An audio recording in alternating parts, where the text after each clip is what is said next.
ಇದರಲ್ಲಿ ಮುಖ್ಯವಾಗಿ ಬರೋ ಅಂಗ ಯಾವುದು ಅಂತಂದ್ರೆ ಹೃದಯ. ಹಾರ್ಟ್ ಬರುತ್ತೆ. ಅದನ್ನ ಯಾವ ರೀತಿ ಬಿಡಿಸ್ಬೇಕು ನೋಡಿ.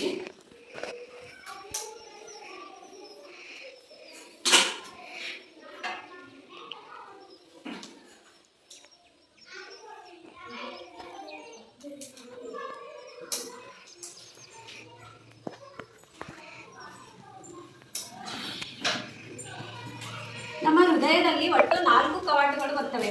ಎಷ್ಟು? 4 ಬಲವಂತಂಶ ಅಂತ ಬರ್ತವೆ. ಅವನ್ನೆಲ್ಲ ಎಕ್ಸ್ಪ್ಲೈನ್ ಮಾಡ್ತೀನಿ ಇವಾಗ ನೋಡಿ. ಫಸ್ಟ್ ಈ ರೀತಿ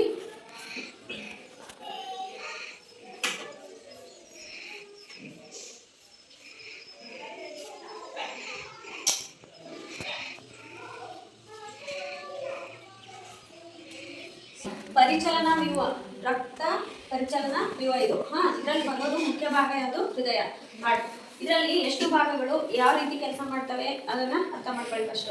ಇದಕ್ಕಿಂತ ಮುಖ್ಯವಾಗಿ ಪೂರ್ತಿ ನಮ್ಮ ದೇಹದಲ್ಲಿ ಯಾವ ರೀತಿ ರಕ್ತ ಸಂಚಲನ ಆಗುತ್ತೆ, ಯಾವ ರೀತಿ ಶುದ್ಧೀಕರಣ ಆಗುತ್ತೆ ಅನ್ನೋಕ್ಕೆ ಈ ಡಯಾಗ್ರಾಮ್ ನೋಡಿ. ಇಲ್ಲಿ ನಿಮ್ಗೆಲ್ಲ ಗೊತ್ತಿರೋ ಹಾಗೆ ಇಲ್ಲಿ ನೋಡಿ, ಇದು ಶ್ವಾಸಕೋಶಗಳು, ಹೌದಾ? ಇಲ್ಲಿ ಹೃದಯ ಮತ್ತು ಲೋಮನಾಳಗಳು. ಇಲ್ಲಿ ಏನು ಅರ್ಥ ಮಾಡ್ಕೋಬೇಕಂದ್ರೆ ಫಸ್ಟು ನಮ್ಮ ದೇಹದ ಎಲ್ಲ ಭಾಗಗಳಿಂದನೂ ರಕ್ತ ಏನು ಮಾಡುತ್ತೆ? ಫಸ್ಟು ಹೃದಯಕ್ಕೆ ಹೋಗುತ್ತೆ, ಹೌದಾ? ಹೃದಯದಿಂದ ಏನು ಮಾಡುತ್ತೆ? ಶ್ವಾಸಕೋಶಕ್ಕೆ ಹೋಗುತ್ತೆ. ಶ್ವಾಸಕೋಶದಿಂದ ಮತ್ತೆ ಹೃದಯಕ್ಕೆ ಬರುತ್ತೆ. ಹೃದಯದಿಂದ ಮತ್ತೆ ಎಲ್ಲ ದೇಹದ ಭಾಗಗಳಿಗೆ ಪರಿಚಲನ ಆಗುತ್ತೆ. ಈ ರೀತಿ ಆಗ್ಬೇಕಾದ್ರೆ ಕಾರಣ ಏನು? ಯಾಕೆ ಹಂಗಾಗುತ್ತೆ ಅದನ್ನ ಅರ್ಥ ಮಾಡ್ಕೋಬೇಕಾದ್ರೆ ಫಸ್ಟು ನೋಡಿ, ಶ್ವಾಸಕೋಶದ ಏನು ಕೆಲಸ ಆಗುತ್ತೆ, ಆಮೇಲೆ ಹೃದಯ ಏನು ಕೆಲಸ ಮಾಡುತ್ತೆ, ಮತ್ತೆ ಲೋಮನಾಳಗಳ ಕೆಲಸ ಏನು. ನಮ್ಮ ದೇಹದಲ್ಲಿರೋ ಆಹಾರ ಏನಾಗುತ್ತೆ? ಎನರ್ಜಿ ಅಥವಾ ರಕ್ತ ಆಗಿ ಕನ್ವರ್ಟ್ ಆಗುತ್ತೆ. ಆ ರಕ್ತದಲ್ಲಿ ಏನಾಗಿರುತ್ತೆ ಅಂದರೆ ಕಾರ್ಬನ್ ಡೈಆಕ್ಸೈಡ್ ಮಿಕ್ಸ್ಚರ್ ಆಗಿರುತ್ತೆ, ಹೌದಾ? ಕಾರ್ಬನ್ ಡೈಆಕ್ಸೈಡ್ ಇರೋದ್ರಿಂದ ರಕ್ತ ಅಶುದ್ಧ ಆಗಿರುತ್ತೆ. ಅವಾಗ ಅಶುದ್ಧ ರಕ್ತವನ್ನು ಶುದ್ಧ ರಕ್ತವಾಗಿ ಪರಿವರ್ತಿಸಬೇಕಾದ್ರೆ ಅದರಲ್ಲಿ ಕಾರ್ಬನ್ ಡೈಆಕ್ಸೈಡ್ನ ತೆಗೆದ್ಬಿಟ್ಟು ಆಕ್ಸಿಜನ್ನ ಆ್ಯಡ್ ಮಾಡಬೇಕು. ಆ ಕೆಲಸ ಯಾವ್ದು ಮಾಡುತ್ತಂದ್ರೆ ಶ್ವಾಸಕೋಶ, ಹೌದಾ? ಈಗ ನಮ್ಗೇನಾಗುತ್ತೆ? ದೇಹದ ಎಲ್ಲ ಭಾಗದಿಂದ ಅಶುದ್ಧ ರಕ್ತ ಹೃದಯಕ್ಕೆ ಹೋಗುತ್ತೆ, ಹೃದಯದಿಂದ ಶ್ವಾಸಕೋಶಕ್ಕೆ ಹೋಗುತ್ತೆ. ಶ್ವಾಸಕೋಶದಲ್ಲಿ ಏನು ಮಾಡುತ್ತಂದ್ರೆ ಈಗ ಇಲ್ಲಿ ನೋಡಿ, ಶ್ವಾಸದಲ್ಲಿ ಏರಿಯೋಲಾಸ್ ಅಂತ ಈ ಗಾಳಿ ಚೀಲಗಳಿರ್ತವೆ. ಇಲ್ಲಿ ರಕ್ತ ಬಂದು ಸೇರ್ಕೊಳ್ಳುತ್ತೆ, ಹೌದಾ? ಹೃದಯದಿಂದ ಶ್ವಾಸಕೋಶದಲ್ಲಿ ರಕ್ತ ಬಂದು ಆ ರಕ್ತ ಏನಾಗುತ್ತೆ? ನಾವು ಉಸಿರಾಡಿರೋ ಗಾಳಿಯಲ್ಲಿ ಆಕ್ಸಿಜನ್ ಬಂದಿರುತ್ತಲ್ಲ, ಆ ಆಕ್ಸಿಜನ್ನು ಈ ರಕ್ತ ಜೊತೆಗೆ ಸೇರಿಕೊಂಡು ಈ ರಕ್ತದಲ್ಲಿರುವಂಥ ಕಾರ್ಬನ್ ಡೈಆಕ್ಸೈಡ್ನ ಹೊರಗಡೆ ಕಳಿಸ್ಬಿಡುತ್ತೆ. ಹಾಗಾದ್ರೆ ಈಗ ರಕ್ತದಲ್ಲಿ ಯಾವ ಒಂಥರ ಅನಿಲ ಸೇರ್ಕೊಂಡಿರುತ್ತಲ್ಲಿ? ಯಾವ ಅನಿಲ ಸೇರ್ಕೊಂಡಿದೆ? ಆಕ್ಸಿಜನ್ ತಾನೆ. ಆಕ್ಸಿಜನ್ ಸೇರ್ಕೊಂಡಾಗ ಅದು ಶುದ್ಧ ರಕ್ತನ ಅಶುದ್ಧ ರಕ್ತನ? ಶುದ್ಧ ರಕ್ತ. ಕಾರ್ಬನ್ ಡೈಆಕ್ಸೈಡ್ ಇದ್ದಾಗ ಶುದ್ಧ ರಕ್ತ. ದೇಹದ ಎಲ್ಲಾ ಭಾಗಗಳಿಂದ ಹೃದಯಕ್ಕೆ ಹೋಗಿ ಹೃದಯದಿಂದ ಅಶುದ್ಧ ರಕ್ತ ಶ್ವಾಸಕೋಶಕ್ಕೆ ಹೋಗುತ್ತೆ. ಶ್ವಾಸಕೋಶದಲ್ಲಿ ಕಾರ್ಬನ್ ಡೈಆಕ್ಸೈಡ್ ನ ತೆಗೆದಾಕಿ ಆಕ್ಸಿಜನ್ ನ ಸೇರಿಸ್ಬಿಟ್ಟು ಶುದ್ಧ ರಕ್ತವನ್ನಾಗಿ ಮಾಡಿ ಮತ್ತೆ ತಿರ್ಗಾ ಹೃದಯಕ್ಕೆ ಕಳಿಸ್ಕೊಡುತ್ತೆ. ಹೃದಯಕ್ಕೆ ಬಂದಾಗ ಹೃದಯದಿಂದ ಹಾರ್ಟ್ ಇಂದ ಎಲ್ಲಿ ಹೋಗುತ್ತೆ? ಮತ್ತೆ ದೇಹದ ಎಲ್ಲಾ ಭಾಗಗಳಿಗೆ ಲೋಮನಾಳಗಳ ಮೂಲಕ ಹರಿದಾಡಕ್ಕೆ ಸ್ಟಾರ್ಟ್ ಆಗುತ್ತೆ, ಗೊತ್ತಾಯ್ತಾ? ಅಲ್ಲಿ ಭೂವಾಸಿ ಜೀವಿಗಳಲ್ಲಿ ಏನಾಗಿರುತ್ತೆ ಅಂದ್ರೆ ಆಲ್ಮೋಸ್ಟ್ 4 ಕವಾಟಗಳು. ಉಭಯವಾಸಿಗಳಲ್ಲಿ ಏನಾಗುತ್ತೆ ಅಂದ್ರೆ ಈ 2 ವೆಂಟ್ರಿಕಲ್ಸ್ ಅಂತ ಹೇಳ್ತೀವಲ್ಲ, ಹೃತ್ಕಕ್ಷಿಗಳು, ಇವೆರಡು ಹೃತ್ಕಕ್ಷಿ ಏನಾಗಿರ್ತವೆ ಅಂದ್ರೆ ಇಲ್ಲಿ 2 ಭಾಗಗಳಾಗಿರಲ್ಲ, ಇದೆರಡು ಸೇರ್ಬಿಟ್ಟು ಒಂದೇ ಇರುತ್ತೆ ಇಲ್ಲಿ, ಹೌದಾ? ಎಲ್ಲಿ ಎಡ ಹೃತ್ಕರ್ಣ ಬಲ ಹೃತ್ಕರ್ಣ 2 ಭಾಗ ಇರುತ್ತೆ ಅದರಲ್ಲೂ. ಆದ್ರೆ ಇಲ್ಲಿ ಏನಾಗುತ್ತೆ ಅಂದ್ರೆ ಇದು ಹೃತ್ಕಕ್ಷಿಯಲ್ಲಿ ಒಂದೇ ಭಾಗ ಆಗಿರುತ್ತೆ. ಸೊ ಇಲ್ಲಿ ಟೋಟಲ್ ಅಲ್ಲಿ ಕಪ್ಪೆ ನಾವು ನೋಡ್ಬೇಕಾದ್ರೆ 3 ಭಾಗಗಳು ಉಭಯವಾಸಿಗಳಲ್ಲಿ ಆಲ್ಮೋಸ್ಟ್. ಅದೇ ನೆಲವಾಸಿ ಭೂವಾಸಿಗಳಲ್ಲಿ ನಾವೇನಾಗಿರ್ತೀವಿ? 4 ಕವಾಟಗಳನ್ನ ಹೊಂದಿರ್ತೀವಿ. ಸೊ ಯಾವ್ಯಾವ ಕವಾಟಗಳು ಯಾವ ರೀತಿ ಕೆಲಸ ಮಾಡ್ತಾವೆ ನೋಡಿ. ಇನ್ನೊಂದು ಅಪಧಮನಿ ಮತ್ತು ಅಭಿಧಮನಿ ಅಂತ 2 ಮುಖ್ಯ ರಕ್ತನಾಳಗಳಿರ್ತವೆ. ಸೊ ಅಪಧಮನಿ ಅಭಿಧಮನಿ ಕೆಲಸಗಳೇನು ನೋಡಿ. ಅಪಧಮನಿ ಏನಾಗುತ್ತಂದ್ರೆ ಶುದ್ಧವಾದ ರಕ್ತವನ್ನ ಹೃದಯದಿಂದ ಎಲ್ಲಾ ಭಾಗಗಳಿಗೆ ಕಳಿಸುತ್ತೆ. ಅಭಿಧಮನಿಗಳು ಏನ್ ಮಾಡ್ತಾವಂದ್ರೆ ಎಲ್ಲಾ ದೇಹದ ಭಾಗಗಳಿಂದ ಅಶುದ್ಧ ರಕ್ತವನ್ನ ತಗೊಂಡ್ಬಂದು ಹೃದಯಕ್ಕೆ ತಗೊಂಬರೋ ಕೆಲಸ ಮಾಡ್ತವೆ, ಗೊತ್ತಾಯ್ತಾ? ನಮ್ಮ ದೇಹದಲ್ಲಿರುವಂತ ಎಲ್ಲಾ ಅಶುದ್ಧ ರಕ್ತವು ಏನ್ ಮಾಡ್ತವೆ? ಅಭಿಧಮನಿಗಳಲ್ಲಿ ಊರ್ಧ್ವ ಅಭಿಧಮನಿ ಅಂತ, ಇದು ದೊಡ್ಡದು, ಅದೇ ಚಿಕ್ಕದು. ಏನ್ ಮಾಡ್ತಾವ ಅಂದ್ರೆ ಅಭಿಧಮನಿಗಳ ಕೆಲಸ ಏನಂದ್ರೆ ದೇಹದ ಎಲ್ಲಾ ಭಾಗಗಳಿಂದ ಅಶುದ್ಧ ರಕ್ತವನ್ನ ಹೃದಯಕ್ಕೆ ಫಸ್ಟು ಬಲ ಹೃತ್ಕರ್ಣಕ್ಕೆ ತಗೊಂಡ್ಬರ್ತವೆ. ಇಲ್ಲಿ ಬಂತು ರಕ್ತ, ಈಗ ಇಲ್ಲಿ ಬಂದಿದೆ ನೋಡಿ, ಹೌದಾ? ಇಲ್ಲಿಂದ ಬಂದು ರಕ್ತ ಏನ್ ಮಾಡುತ್ತಂದ್ರೆ ಇಲ್ಲಿ ಒಂದು ಬಾಗಿಲು ತರ ಇರುತ್ತೆ ಇದು, ಹೌದಾ? ಈ ಫಸ್ಟ್ ಇಲ್ಲಿ ಬಂದು ಬಿದ್ದಿರುತ್ತಾ ರಕ್ತ.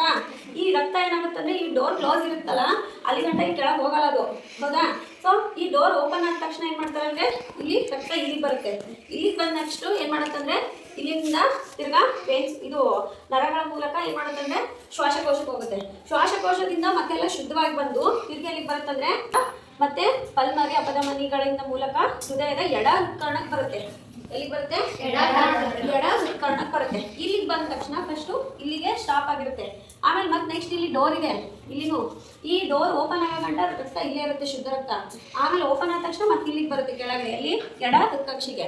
ಈ ಎಡ ಹೃತ್ಕಕ್ಷಿಯಿಂದ ಮತ್ತೆ ಎಲ್ಲಿ ಹೋಗುತ್ತೆ ಅಂದರೆ ದೇಹದ ಎಲ್ಲ ಭಾಗಗಳಿಗೆ ಹೋಗುತ್ತೆ. ಗೊತ್ತಾಯ್ತಾ? ಪಲ್ಮರಿ ಅಪಧಮನಿಗಳು ಅಥವಾ ಮಹಾ ಅಪಧಮನಿಗಳು, ಇವುಗಳ ಕೆಲಸ ಅಂದರೆ ಇವುಗಳ ಮೂಲಕ ಶುದ್ಧ ರಕ್ತ ಹರಿದಾಡ್ತಿರ್ತದೆ. ಅದೇ ಅಭಿಧಮನಿಗಳ ಮೂಲಕ ಯಾವ ಥರ ರಕ್ತ ಹರಿದಾಡ್ತಿರುತ್ತೆ? ಶುದ್ಧ ರಕ್ತ. ಸೊ ಇಲ್ಲಿ ಏನಂತ ಅರ್ಥ ಮಾಡ್ಕೋಬೇಕು, ಅಭಿಧಮನಿಗಳ ಕೆಲಸ ಅಶುದ್ಧ ರಕ್ತವನ್ನ ದೇಹದ ಎಲ್ಲ ಭಾಗಗಳಿಂದ ಹೃದಯ ತಗೊಂಡ್ಬರೋ ಕೆಲಸ. ನೆಕ್ಸ್ಟು ಅಪಧಮನಿಗಳ ಕೆಲಸ ಏನಂದ್ರೆ ಹೃದಯದಿಂದ ಶುದ್ಧ ರಕ್ತವನ್ನ ದೇಹದ ಎಲ್ಲ ಭಾಗಗಳಿಗೆ ಸಾಗಿಸೋದು. ಸೊ ಇಲ್ಲಿ ಯಾವ ರೀತಿ ನರಗಳು ಅಂದ್ರೆ ನೀವು ಹೇಳ್ತಿರಲ್ಲ ನರದಲ್ಲಿ ರಕ್ತ ಇರುತ್ತೆ ಅಂತ, ಸೊ ನರ ಅನ್ನೋಕ್ಕಿಂತ ರಕ್ತನಾಳಗಳು, ಗೊತ್ತಾಯ್ತಾ? ಸೊ ರಕ್ತನಾಳಗಳು ಅವುಗಳಿಗೆ ಮತ್ತೆ ಸಪ್ರೇಟಾಗಿ ಹೆಸರು ಕೊಟ್ಟಿದ್ದೀವಿ ನಾವು ಸೈಂಟಿಫಿಕಲಿ. ಸೊ ಅವುಗಳು ಏನಂತೀವಿ ಅಂದರೆ ಪಲ್ಮರಿ ಆರ್ಟ್ರೀಸ್ ಆ್ಯಂಡ್ ವೇನ್ಸ್ ಅಂತ ಕರಿತೀವಿ.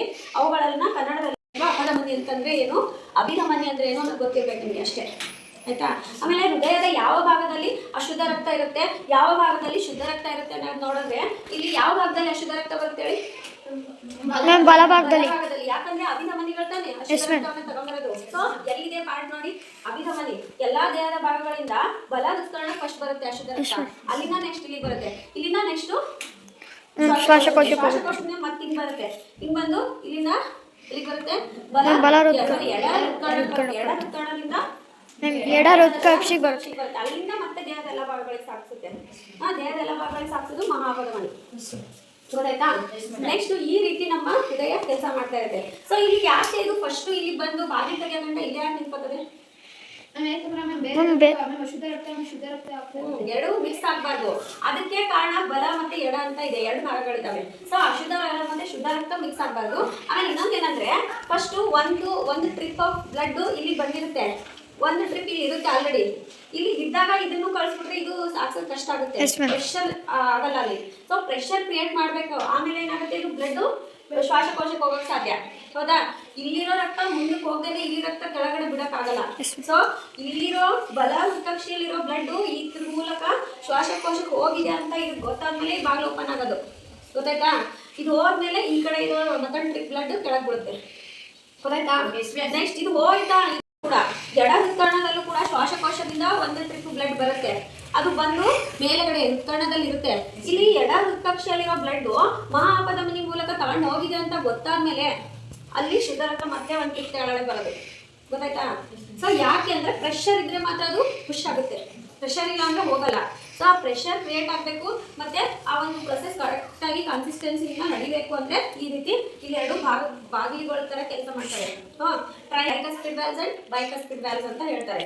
ಸೊ ಆ ಎರಡೂ ಬಾಗಿಲುಗಳು ಸರಿಯಾಗಿ ಕೆಲಸ ಮಾಡ್ತಾ ಇದ್ದಾವೆ ಅಂದಾಗ ಅಲ್ಲಿ ಪ್ರೊಸೆಸ್ ಕಂಟಿನ್ಯೂಸ್ ಆಗಿ ಸರಾಗವಾಗಿ ಸಾಗ್ತಾ ಇರುತ್ತೆ. ಗೊತ್ತಾಯ್ತಾ? Any doubts? ಈ ರೀತಿ ನಮ್ಮ ಹೃದಯ ಇರುತ್ತೆ. ಹೃದಯದ ಭಾಗಗಳು ಗೊತ್ತಾಯ್ತಾ? ಆಮೇಲೆ ರಕ್ತ ಪರಿಚಲನಾ ವ್ಯೂಹ ಯಾವ ರೀತಿ ಇರುತ್ತೆ, ಏನ್ ಕೆಲಸ ಮಾಡುತ್ತೆ ಗೊತ್ತಾಯ್ತಾ? ಇಲ್ಲಿ ರಕ್ತ ಪರಿಚಲನಾ ವ್ಯೂಹದಲ್ಲಿ ಯಾವ ಭಾಗಗಳಿದಾವೆ? ಶ್ವಾಸಾಂಗ ವ್ಯೂಹ ಬರುತ್ತೆ, ಹೃದಯ ಬರುತ್ತೆ, ಮತ್ತೆ ಲೋಮನಾಳಗಳು ಬರ್ತವೆ. ಹೌದಾ? ಸೊ ಇನ್ನು ಇದರಲ್ಲಿ ಏನಾದ್ರು ಡೌಟ್ಸ್ ಇದೆಯಾ? ಇಲ್ಲಿ ಯಾವ ರೀತಿ ಕೆಲಸ ಕಾರ್ಯಗಳು ನಡೆಯುತ್ತೆ ಗೊತ್ತಾಯ್ತಾ? ನೆಕ್ಸ್ಟ್ ಇನ್ನ ಹೃದಯ, ನಮ್ ಎಲ್ಲರ ಹೃದಯ ಏನಾಗಿರುತ್ತೆ ಅಂದ್ರೆ ನಮ್ಮ ದೇಹದ ಪೂರ್ತಿ ಎಡಭಾಗ ಅಲ್ಲ, ಸ್ವಲ್ಪ ಲೈಟ್ ಆಗಿ ಎಡಭಾಗದಲ್ಲಿ ಇರುತ್ತೆ. ಅದು ಎಷ್ಟಿರುತ್ತೆ ಅಂದ್ರೆ ನಮ್ಮ ಮುಷ್ಟಿ ಮಾಡಿದಾಗ ನಮ್ಮ ಕೈ ಮುಷ್ಟಿ ಎಷ್ಟಿರುತ್ತೋ ಅಷ್ಟು ಹೃದಯ ನಮ್ಗಿರೋದು. ಗೊತ್ತಾಯ್ತಾ? ನಿಮ್ಮೆಲ್ಲರೂ ನಿಮ್ಮ ಕೈಗಳ ಮುಷ್ಟಿ ಅಷ್ಟೇ ನಿಮ್ಮ ಹೃದಯ ಇರುತ್ತೆ. ಆಮೇಲೆ ನೋಡಿ, ಹೃದಯದ ಚಿತ್ರ ನೀವು ಬಿಡಿಸಿ ಭಾಗಗಳನ್ನ ಗುರುತಿಸಲು ಪ್ರಾಕ್ಟೀಸ್ ಮಾಡ್ಕೋಬೇಕು. ಸರಿ, ಜಾಸ್ತಿ ಓಡ್ಕೊಂಡ್ ಬಂದಿರ್ತೀವಿ ನೋಡಿ, ಅವಾಗ ನಾಡಿ ಬಡಿತ ಜಾಸ್ತಿ ಆಗಿರುತ್ತೆ. ಹೌದಾ? ಅಥವಾ ಯಾವ್ದಾದ್ರು ಭಯ ಬಿದ್ದಿರ್ತೀವಿ, ಅಥವಾ ಏನೋ ಒಂದು ಎಕ್ಸೈಟ್ಮೆಂಟು, ಅಥವಾ ಏನಾದ್ರು ಒಂದು ನಮ್ಮ ಹಾರ್ಟ್ ಬೀಟ್ಸ್ ಚೇಂಜ್ ಆಗೋದು ಯಾವಾಗ ಅಂತಂದ್ರೆ ಏನಾದ್ರು ಸ್ವಲ್ಪ ನಾರ್ಮಲ್ ಸ್ಟೇಜ್ ಚೇಂಜ್ ಆದಾಗ ನಾಡಿ ಬಡಿತ ಜಾಸ್ತಿ ಆಗುತ್ತೆ. ಅದು ಮಾಮೂಲಿ ನಾವು ಚಿಕ್ಕ ಮಕ್ಕಳಲ್ಲಿ ಜಾಸ್ತಿ ನೋಡ್ತೀವಿ. ದೊಡ್ಡವ್ರಿಗೆ ನಾರ್ಮಲ್ ಅಡಲ್ಟ್ ಸ್ಟೇಜಲ್ಲಿ ಅಥವಾ ನಾರ್ಮಲ್ ಪೀಪಲ್ಗಳಲ್ಲಿ 72ರಿಂದ 80 ಸರಿ ಕೇಳಿಸುತ್ತೆ ಇದು 1 ನಿಮಿಷಕ್ಕೆ. ಬೇಕಾದ್ರೆ ನಿಮ್ದು ನೀವು ಕೇಳಿಸ್ಕೊಂಡು ನೋಡಿ. ಹೌದಾ? 1 ನಿಮಿಷಕ್ಕೆ ಎಷ್ಟು ಸರಿ ಬಡ್ಕೊಳ್ಳುತ್ತಂದ್ರೆ 72ರಿಂದ 80. 72ರಿಂದ 80 ಸರಿ ಬಡ್ಕೊಂಡ್ರೆ ನಾರ್ಮಲ್ ಪೀಪಲ್. ಅದಕ್ಕಿಂತ ಕಡಿಮೆನ ಜಾಸ್ತಿನ ಯಾವಾಗಲೂ ಹಂಗೆ ಕೇಳ್ತಾ ಇದ್ರೆ ಅದು ಅಬ್ನಾರ್ಮಾಲಿಟಿ, ಅದು ಗೊತ್ತಾಯ್ತಾ? ಆದರೆ ಚಿಕ್ಕ ಮಕ್ಕಳಲ್ಲಿ ಆಲ್ಮೋಸ್ಟ್ ಬೇಗ ಪಟ್ಟಂತ ಭಯ ಬೀಳ್ತಾರೆ. ಅವಾಗ ಅವರಲ್ಲಿ ಏನಾಗುತ್ತೆ, ಆಲ್ಮೋಸ್ಟ್ ಜಾಸ್ತಿ ಕೇಳಿಸುತ್ತೆ. ಹೌದಾ? ಆಮೇಲೆ ನಾವು ಕೂಡ ಯಾವಾಗಾದ್ರೂ ಏನಾದ್ರು ಒಂದು, ಫಾರ್ ಎಕ್ಸಾಂಪಲ್ ಏನಾದ್ರು ಒಂದು ನೋಡಿದ ತಕ್ಷಣ ಭಯ ಆದಾಗ, ಅಥವಾ ಏನಾದ್ರು ಎಕ್ಸೈಟ್ಮೆಂಟ್ ಆದಾಗ, ಓಡ್ಕೊಂಡ್ ಬಂದಾಗ, ಅಥವಾ ಸಮ್ ನಾರ್ಮಲ್ ಇದ್ದಂಥ ಸಿಚುವೇಶನ್ ಅಲ್ಲಿ ಏನಾಗಿರುತ್ತೆ, ಇದು ಜಾಸ್ತಿ ತಿಳಿಸುತ್ತೆ. ಗೊತ್ತಾಯ್ತಾ? ಇದು ಇಲ್ಲಿ ಪಡ್ಕೊಳ್ಳೋದು ಏನಂದ್ರೆ ಅಪಧಮನಿಯ ರಕ್ತ ಸಂಚಲನ ರೇಟ್ ಅದು ತೋರ್ಸೋದು ನಿಮಗೆ. ಗೊತ್ತಾಯ್ತಾ? ಅದಕ್ಕೆ ಯಾರಾದ್ರು ಏನಾದ್ರು ಒಂದು ಅನ್ಕಾನ್ಶಿಯಸ್ ಸ್ಟೇಜಲ್ಲಿ ಹೋದಾಗ ಅಥವಾ ಏನಂತೀರಿ ಬೇಹೋಶ್ ಆಗ್ತಾರಲ್ಲ, ತಲೆ ಸುತ್ತ ಬಂದಿದ್ದಾಗ ಫಸ್ಟ್ ನಾವು ಈಗ ಏನ್ ಚೆಕ್ ಮಾಡ್ತೀವಿ? ನಾಡಿ ಬಡಿತ ಚೆಕ್ ಮಾಡ್ತೀವಿ. ಸೊ ಇದ್ರ ಅರ್ಥ ಏನು? ಹೃದಯ ಸರಾಗವಾಗಿ ಕೆಲಸ ಮಾಡ್ತಾ ಇದೆ, ಇನ್ನು ವ್ಯಕ್ತಿ ಜೀವಂತವಾಗಿದ್ದಾನೆ ಅನ್ನೋದ ತೋರ್ಸಕ್ಕೆ. ಆಲ್ಮೋಸ್ಟ್ ಇಲ್ಲಿಂದ ನಾವು ನಮ್ಮ ಆರೋಗ್ಯ ಸ್ಥಿತಿಯನ್ನ ಪರೀಕ್ಷಿಸ್ಕೊಳ್ಬಹುದು. ಸರಿಯಾಗಿದ್ರೆ ಸರಿಯಾಗಿದೆ ದೇಹ ಅಂತ ಅರ್ಥ, ಇಲ್ಲಾದಾಗ ಅಲ್ಲಿನ ಸಮಸ್ಯೆ ಆಗಿದೆ ಅಂತ. ಸಸ್ಯಗಳಲ್ಲಿ ಏನೇನು ಸಾಗಾಣಿಕೆ ಆಗುತ್ತಂದ್ರೆ ಖನಿಜ ಲವಣಾಂಶಗಳು ಮತ್ತು ನೀರು, ಆಹಾರ. ಖನಿಜ ಲವಣಾಂಶಗಳು ಏನಾಗುತ್ತೆ ಅಂದ್ರೆ ಮತ್ತು ನೀರು, ಇವೆಲ್ಲ ಮಿನರಲ್ ಸಾಲ್ಟ್ಸು, ವಾಟರು ಎಲ್ಲ ಸೇರಿಕೊಂಡು ಸಸ್ಯದ ಭಾಗಗಳಿಗೆ ಹೋಗುತ್ತೆ. ಅಲ್ಲಿ ಸಸ್ಯದ ಭಾಗಗಳಿಂದ ಆಹಾರ ತಯಾರಿಕೆ ಆಗಿ ಮತ್ತೆ ಸಸ್ಯದ ಎಲ್ಲ ಭಾಗಗಳಿಗೆ ಸಾಗಿಸುತ್ತೆ. ಸೊ ಅಲ್ಲಿ ಯಾವ ರೀತಿ ಸಾಗಾಣಿಕೆ ಆಗುತ್ತೆ ಅನ್ನೋದು ನೋಡೋಣ. ಇಲ್ಲಿ ಒಂದು ಪ್ಲಾಂಟು, ಈ ಪ್ಲಾಂಟ್ ಮೂಲಕ ಇಲ್ಲಿ ಏನಾಗಿರುತ್ತೆ? ಬೇರುಗಳಿರ್ತಾವ, ಹೌದಾ? ಈ ಒಂದು ಸಸ್ಯ ಏನ್ ಮಾಡುತ್ತಂದ್ರೆ ಇಲ್ಲಿ ಎಲೆಗಳ ಮೂಲಕ ಆಹಾರ ತಯಾರಿಸುತ್ತೆ, ಹೌದಾ? ಈ ಎಲೆಗಳ ಮೂಲಕ ಆಹಾರ ತಯಾರಿಸಿದಾಗ ಏನೇನ್ ಬೇಕು ಹೇಳಿ? ಕಾರ್ಬನ್ ಡೈಆಕ್ಸೈಡ್ ಬೇಕು, ಹೌದಾ? ಆಮೇಲೆ ಮತ್ತೆ ನೀರು, ನೀರು ಪ್ಲಸ್ ಖನಿಜ ಲವಣಾಂಶಗಳು.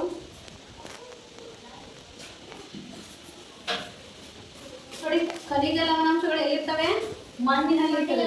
ಈ ಮಣ್ಣಲ್ಲಿರುವಂತ ಖನಿಜ ಲವಣಾಂಶಗಳು ಬೇರಿನ ಮೂಲಕ ಸಸ್ಯದ ಕಾಂಡದಿಂದ ಏನಾಗುತ್ತೆ? ಎಲೆಗೆ ಸಾಗಿಸುತ್ತೆ. ಎಲೆಯಲ್ಲಿ ಏನೇನ್ ಬಂದಿರುತ್ತೆ? ಈಗ ಆಲ್ರೆಡಿ ನೀರು, ಖನಿಜ ಲವಣಾಂಶಗಳು, ನೀರು, ಖನಿಜ ಲವಣಾಂಶಗಳು ಎಲ್ಲ ಸೇರ್ಕೊಂಡು ಬೇರಿನ ಸಹಾಯದಿಂದ ಮತ್ತೆ ಎಲ್ಲಿ ಹೋಗುತ್ತೆ? ಎಲೆಗಳಲ್ಲಿ ಬರುತ್ತೆ. ಈ ಎಲೆಯಲ್ಲಿ ಸೂರ್ಯನ ಕಿರಣ, ಕಾರ್ಬನ್ ಡೈಆಕ್ಸೈಡ್, ಗಾಳಿಯಲ್ಲಿರುವಂತ ಕಾರ್ಬನ್ ಡೈಆಕ್ಸೈಡ್ ಮತ್ತೆ ಎಲೆಯಲ್ಲಿರುವಂತ ಪತ್ರ ಹರಿತು. ಈ ಎಲೆಯಲ್ಲಿ ಆಲ್ರೆಡಿ ಪತ್ರ ಹರಿತು ಇರುತ್ತೆ. ಸೂರ್ಯನ ಕಿರಣ, ಕಾರ್ಬನ್ ಡೈಆಕ್ಸೈಡ್ ಅಂದ್ರೆ ಇಂಗಾಲ ಡೈಆಕ್ಸೈಡ್, ಮತ್ತೆ ನೀರು, ಖನಿಜ ಲವಣಾಂಶಗಳೆಲ್ಲ ಸೇರ್ಕೊಂಡು ಎಲೆಯಲ್ಲಿ ಆಹಾರ ತಯಾರಿಕೆ ಆಗಿರುತ್ತೆ. ಸೊ ಎಲೆಯಲ್ಲಿ ಆಹಾರ ತಯಾರಿಕೆ ಆಗಿರೋದು ಮತ್ತೇನ್ ಮಾಡ್ಬೇಕು? ಎಲೆಯಿಂದ ಅದು ಸಸ್ಯದ ಎಲ್ಲಾ ಭಾಗಗಳಿಗೆ ಕಳಿಸ್ಕೊಡ್ಬೇಕು. ಸಸ್ಯದ ಎಲ್ಲಾ ಭಾಗಗಳು ಏನಾಗಿರುತ್ತೆ? ಏನೇನಿರುತ್ತೆ? ಬ್ರಾಂಚ್ಗಳು, ಟೊಂಗೆಗಳು, ಹೌದು, ಕೊಂಬೆಗಳು, ರೆಂಬೆಗಳು, ಕೊಂಬೆಗಳು, ಮತ್ತೆ ಹಣ್ಣು, ಕಾಯಿ, ಹೂಗಳು ಎಲ್ಲದಕ್ಕೂ ಸಾಗಿಸುತ್ತೆ, ಹೌದಾ? ಆಮೇಲೆ ಬೇರಿಗೂ ಸಾಗಿಸುತ್ತೆ.